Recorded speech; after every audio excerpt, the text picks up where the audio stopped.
Fox News alert for you now because brand new video just in. This is a member of the Black Panthers standing guard outside a polling place in Philadelphia. Does it look reminiscent? Remember this from 4 years ago? The organization said it was thinking about monitoring the election. Critics say it's more like intimidation.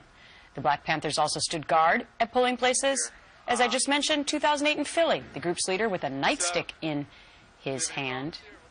It looks very similar. Very much so. Let's bring in Laura Ingraham, who's down in our nation's capital. Hey, Laura, what's going on in Philly with the new Black Panther Party? Yeah, free security.